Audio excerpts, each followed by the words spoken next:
Yo's good people, welcome to episode 7 of Raven 101. Today we're going to be talking about mainly keep out, but I'm going to throw in some defensive options as well. So defensive options, panic tools, and keep out moves that you would kind of use to annoy your opponent to keep the distance as well. Before we get into the video, like, comment, subscribe. Liking will help the algorithm, commenting will help with the algorithm. Just comment an emoji and you'll get a W from me. And then subscribing will let me know that you enjoy the content. Let's get into it. Okay, so Raven has a few moves that I would actually use for keep out. So one of them is an interesting one because you can use this to be aggressive and you can use it for keep out. So that is while standing 2. I think it's worth learning how to do insta while standing 2.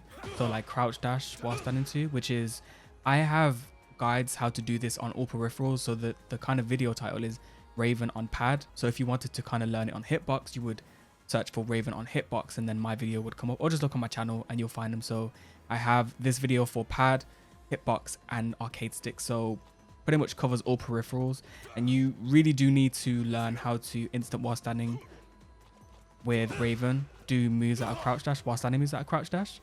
But the most important one I feel like is while standing 2, because previously while standing 1 was like his most reliable whiff punishment, because 443 is notorious for having a really bad hitbox, but now down 4-2 is actually very reliable as a whiff punishment tool now, because it launches crouch. If you wanted to launch a low, or if you wanted to whiff punish a low, you'd have to go for while standing 1. You couldn't launch it with down 4-2, but the fact that it launches and it has very good range, so the range is actually very, very good. You know, you are going to clip a lot of stuff. Now doing while standing 1 is slower, but it has more range obviously because you're crouch dashing into it.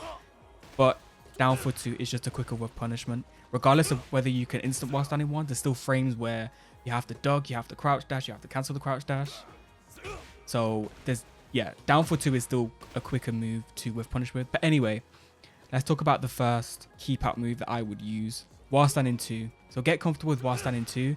Now you don't always have to use it as I want to counter hit launch the opponent. It's just a good move by itself. So look, it's +8 on hit. So kind of leaves you for a mid-low mix. There's nothing they can really do because it's +8, right? So anything they kind of throw out is going to get beaten by, you know, a low, mid, down forward 1, down back 2. I think down back 2 or down 4 is the kind of mix I would go for. Or you can do it twice if they press. I like to do it twice. So I like to do it again, and sometimes it will counter hit launch. Sometimes they'll block it, but it's safe anyway. So it's safe on block. So let's show block all. So it's -8 on block. So it's just a really good safe counter hit launching mid. Also, this can't be parried because it's an elbow. So this is a really, really strong move to use on keep out and aggression. So when you're about this range, you can throw it out if you expect them to come in. Obviously, I would be careful with this because you can get whiff punished for it. It's basically just a read. But you can use it in terms of keep out and offense at this range, because most likely you're going to be in range for them to block it, or if they press, they're going to get counter hit launched or hit. So this range is really good to use it because you cover enough distance to counter hit launch or hit them, but also you're playing at a range where they can't really hit you. You are being the aggressor with keep out, if that makes sense. So definitely while standing 2 is a really, really good one to learn. The next one I want to talk about is up forward 4. Now up forward 4 is still a very good move. It did get nerfed to -9 on block, whereas I think it was -5 on block before. So in some situations you could actually move after it, whereas now you kind of just have to take whatever they throw at you. But it's still a good move, so don't let that deter you from using the move. It's a low crush move, so it will jump over lows. So if, for example, if Hwoarang does down 3-4, I'm going to be able to jump over the low. Now we've recorded Hwoarang to do low, as you can see. And it leaves you in a situation for OK as well. So this one's really good. Up forward 4 has an extension, up forward 4-4. Now this is launch on block, so I would kind of only use this move if you can hit confirm, twitch confirm. There's 2 types of hit confirming. There's pure hit confirm and there's twitch confirm. Now I don't think this move is actually hit confirmable. It's more of a twitch confirm. So twitch confirm means if you notice movement or if you notice it counter hitting the opponent, that would be a twitch confirm.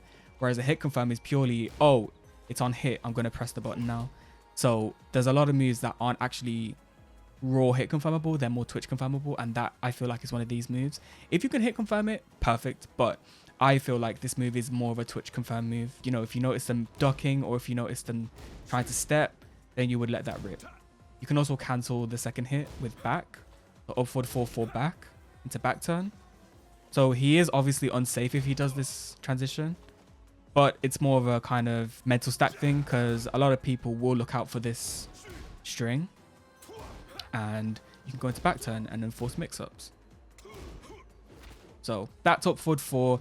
It's good around, I would say, not at a range where they can whiff punish you because it is easily launch punishable now because they nerf the recovery frames and obviously the frames on block. So I wouldn't really use it as much. I would use it more in this range. You can also do up back 4, which I think is the better one now. So he jumps back. You can also do neutral up forward 4 or up forward 4. So up 4, up back 4 and up forward 4. So I would personally use up back 4. It kind of creates a bit of distance when he's jumping in the air and it will be harder to launch or with punish this move if you do up back 4. So up back 4, up 4 and up forward 4 are pretty good. They were nerfed from Tekken 7, but it's still a great move as keep out, especially if you kind of read low approach tools. So like Hwoarang's down 3-4. But if you was going to read Hwoarang's down 3-4, I would just step. Another one that I think people overlook and kind of underrate is just raw movement as a tool of keep out and as a tool of kind of baiting them to press buttons. So as you know, Raven has crouch dash, and this can be an excellent tool to kind of bait whiffs as well, bait them to pressing. And often what I do is for while standing 2, for example, I won't do it straight away. Sometimes I will, sometimes I won't. Sometimes I'll stagger the while standing 2. So I'll do this a couple times and then let it rip. It depends on the opponent, right? If you know they're patient, but then they might bite after the third crouch dash cancel. So stuff like this will really help you in matches where you're finding it hard to open up opponents, depending on how patient they are, because they could just stand there the whole game. But the majority of players, if they see you moving like that, they're going to want to press a button. So in that case, you can easily whiff punish. And then obviously you can use this wave dash to kind of enforce a mix if they're being too defensive.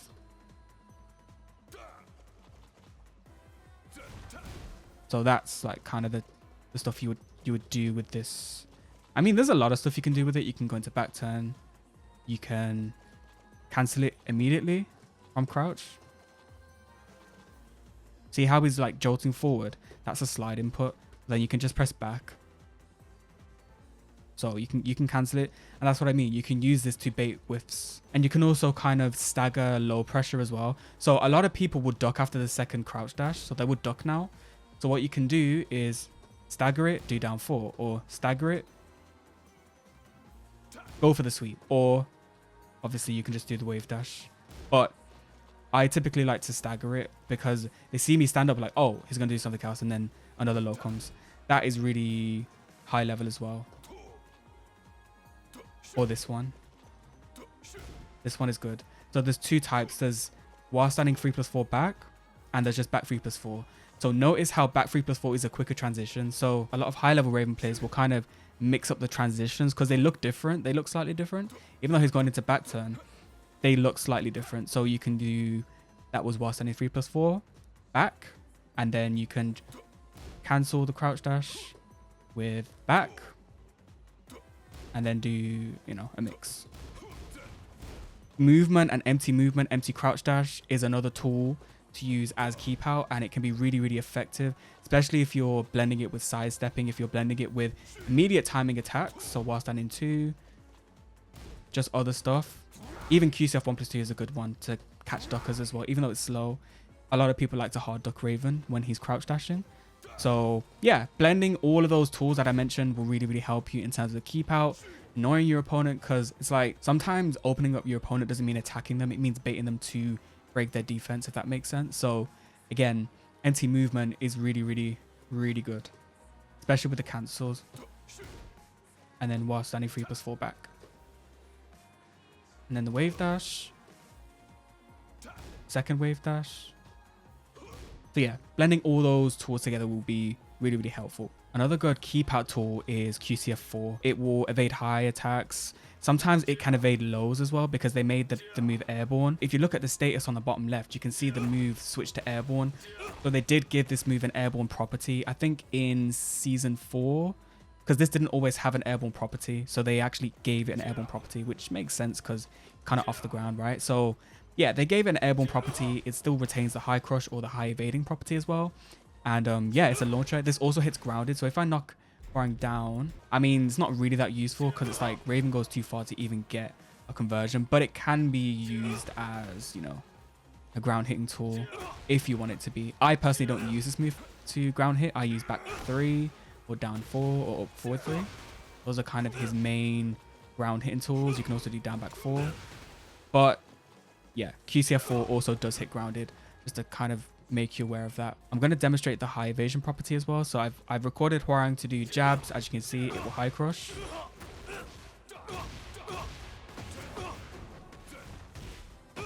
Just a cool combo. So yeah, that's the high evasion property. So as you can see, you know, it will be useful against characters like Mishimas, against characters that have high launchers. In times where you think they're going to attack, can sometimes help you as well. The only thing to say about QCF4 is it is actually minus 14 on block. So depending on the character, it can get a really, really juicy punish for it. It does have a little bit of pushback, and depending on range, you can actually get it to push back a little bit further as well. So like, I'm going to try and hit at max distance. See the pushback. So some characters won't even be able to punish it. I briefly covered back 2 in my parries guide. So I think it was the last episode of Raven 101 or the one before. I think it was episode 5 actually. So I covered parry, so escape parry and back 2. Back 2 is used for interrupting pressure. You can use it if you think they're going to press, which is a viable strat, and it's a viable way of using the move, because this move is basically safe. It is actually minus 10 on block, so let me show you that. But because it has so much pushback, no one can punish it. So it's safe mid-screen. Only if they're at the wall that they'll be able to punish it. But yeah, this is safe mid-screen, and it has a lot of pushback. So the only thing to say about it is it does have quite a bit of whiff recovery. So you will get punished for whiffing it. But having said that, it is a good move to throw out if you anticipate a launcher. Now you do have to time it with attacks. So I'll show you what that looks like with back 2. So that's what the parry looks like. And people keep saying it's not in the move list. It is in the move list. It just doesn't say parry. So if we look at back 2, and it says has attack reversal effect. So guys, it is in the move list. It's just not explicit that it's a parry. You see, it doesn't even show the parry here. So yeah, it is in the move list. It's just kind of, it has a caption. I'm going to show that one more time. So you have to time it with attacks. And this can be very useful for overly aggressive players. Similarly with this one, back 1+3. So you will be taking recoverable health when you do this parry. But something to note is that this can't kill you. If you do this when you have no health, it doesn't actually kill you. So that's something to keep in mind. This can be very good against heat smashes. So I'm going to show you an application of escape parry with a heat smash. So you're going to see Dragunov can't actually cancel it on whiff. So now let's escape parry it.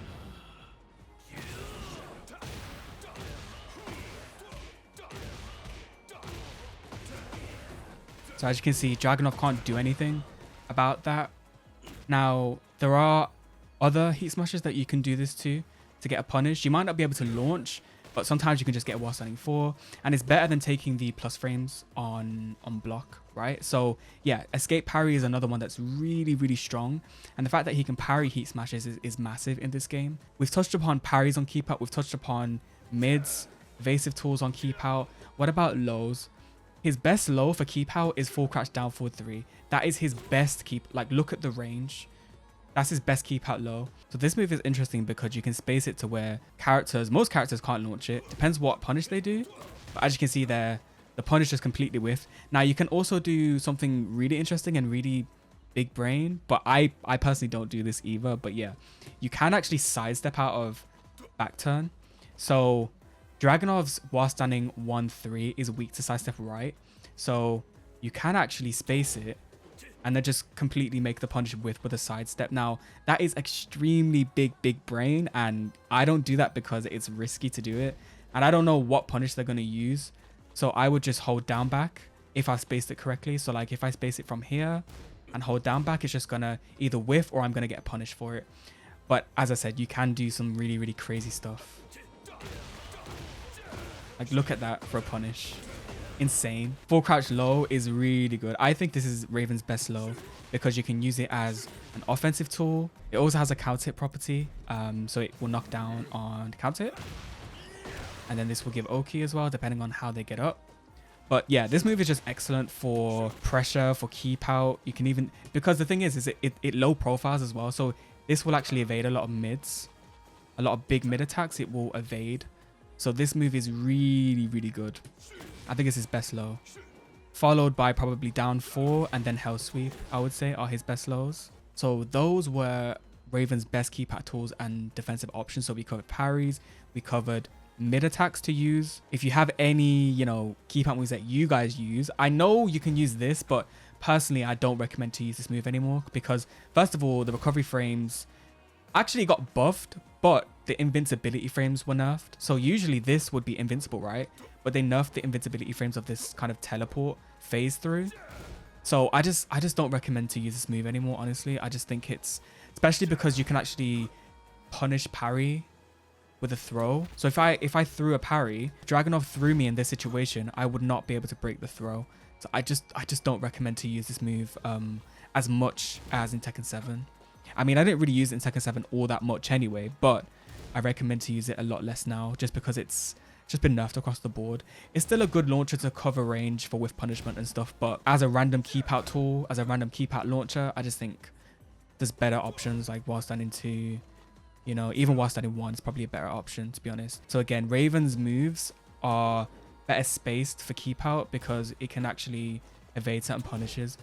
But that was Raven's keep out tools. Let me know if you have any ideas for, you know, extra keep out tools that I might have missed. Hope you enjoyed. Peace.